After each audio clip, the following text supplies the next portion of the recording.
tournez, respirez, soufflez dans l'eau. Romaric a 10 ans. En dehors de l'école, il nage peu. Alors ses parents l'ont inscrit à un stage d'1 semaine cet été en natation. Tu avais déjà nagé?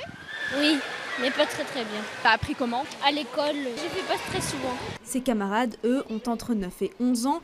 Ils sont déjà plus habitués au bassin. Je fais souvent de la piscine. Je fais avec mon papa et en club. Je faisais des cours tous les mercredis et maintenant je suis au niveau 4 et je fais tout le temps de la piscine maintenant. C'est grâce à mes parents, ils m'ont demandé si je voulais faire un sport et je me suis dit que la natation ça pourrait être utile. J'aime bien les animaux marins et je me suis dit peut-être que je pourrais en rencontrer si je vais dans la mer. Mais pour beaucoup de jeunes, les cours de natation à l'école sont leur seul moyen d'apprendre à nager.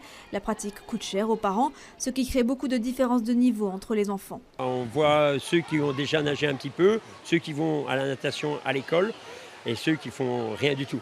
Et donc forcément, là, on a beaucoup de différences. Là, on commence à voir des élèves qui arrivent en 3e primaire et qui n'ont, on ne va pas dire quasiment jamais vu l'eau, mais presque, quoi.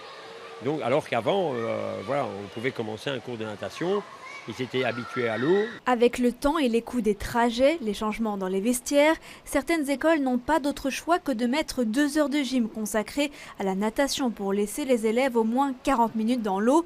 D'autres décident tout simplement de supprimer la piscine, faute de place dans les couloirs de nage, de manque d'infrastructures, de temps ou d'argent. Les parents n'ont plus le temps non plus d'aller à la piscine, donc ils les mettent en stage.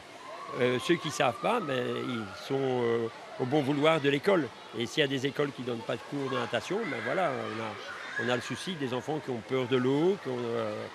Mais voilà, ça c'est l'évolution malheureuse de l'éducation. En plus d'exercer une activité sportive, savoir nager est primordial pour assurer la sécurité des mineurs.